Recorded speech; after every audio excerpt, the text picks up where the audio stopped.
Good morning to all of you. Myself Charu Agrawal again come here with part 3rd of this chapter. In this video I explain about stanza 2 that was given in the poem. In yesterday's video I will explain you about the main theme of the chapter.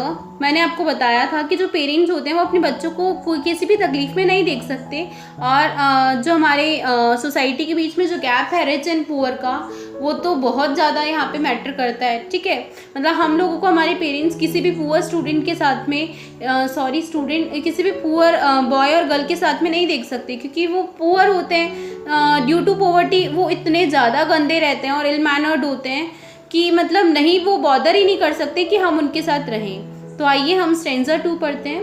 I feared more than tigers.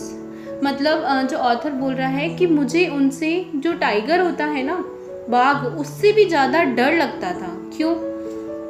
There muscles like iron. उनकी जो muscles होती थी वो iron की जैसे होती थी. Iron की जैसे, इसका मतलब है, यहाँ पे एक मेटाफर आया है. इसका मतलब ये है कि उनकी मसल्स, उनकी जो बॉडी स्ट्रक्चर होता था बहुत कड़क होता था. ड्यू टू पॉवर्टी वो लोग कुछ अफोर्ड नहीं कर पाते थे, तो इस वजह से मॉइस्चराइज़र का भी वो रहता था. और सेकेंडली मतलब वो जो खाते थे वो इतना स्टिफ होता था कि उनकी जो बहुत ही हट्टे कट्टे होते, एकदम टाइट मसल्स होते थे उनके. Their jerking hands. उनके जो हैंड्स होते थे वो एकदम रूखे सूखे होते थे. ठीक है, ब्लैक वाइट, इस अकॉर्डिंग उनके हैंड्स होते थे जर्किंग, और वो शेक करते रहते थे. इट मीन्स जैसे हम कुछ उनसे बोलते हैं या हम उनको कुछ पकड़ाते थे ना, तो उनके हैंड्स हमेशा कैसे धूसते रहते थे. ठीक है, उन्हें डर लगता था कि कोई हमें मार नहीं देवे. इस अकॉर्डिंग जैसे नॉर्मली गली में बच्चे घूमते हैं, हमें पता है कैसा होता है. And there knees tight on my arms. और फिर जैसे अगर वो हमारे ऊपर, अगर वो अपना आर्म या हाथ या कुछ रख दे जरा सा भी, तो एकदम से क्या हमें पेन होता है. मतलब बहुत कड़क होते हैं ना उनके नीज और उनके हैंड्स, क्योंकि पॉवर्टी, एक तो सबसे बड़ी बात है गरीबी की वजह से उन्हें प्रॉपर खाना नहीं मिल पाता है, तो उनकी जो नसें वसें होती है पूरी सिकुड़ जाती है, तो उनमें इतनी एनर्जी नहीं रहती है, उनमें लचीलापन नहीं रहता है, तो बहुत टाइट रहते हैं. तो वो अगर हमको टच करेंगे तो हमें हर्ट होता है. I felt the salt course pointing of those boys. I feared the salt course pointing of those boys.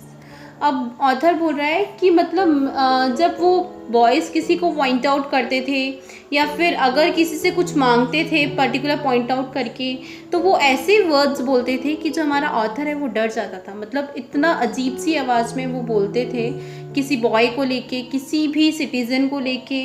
Normally हम देखते हैं कि मांगने वाले आते हैं तो किस अकॉर्डिंग बोलते हैं, तो वो कुछ गलत सलत भी बोल जाते हैं, उन्हें पता नहीं रहता है कि वो लोग क्या बोल रहे हैं. तो ऑथर नॉर्मली उनसे डर जाता था कि उनकी आवाज़ इतनी गंदी होती थी एक तो. ठीक है, क्योंकि उनका गला भी सूखा हुआ रहता था, और फिर वो किसी को पॉइंट आउट करके बोलते थे, तो ये ऑथर को बहुत ही ज़्यादा क्या लगता था, गंदा लगता था, गलत लगता था.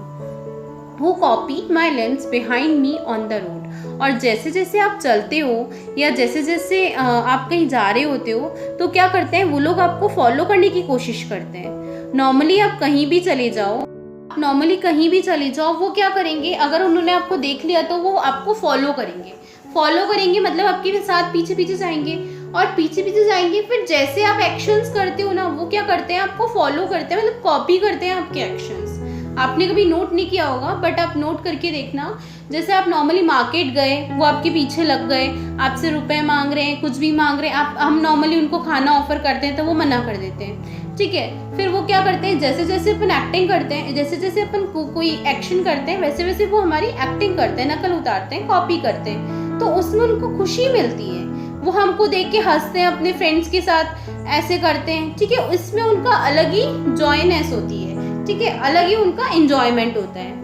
तो ऑथर यही बोल रहा है कि जैसे ही मैं रोड पे जा रहा था, वो मेरे पीछे आए और मुझे देख के मेरी हर चीज़ को क्या कर रहे थे, मेरे पीछे कॉपी करते करते चल रहे थे.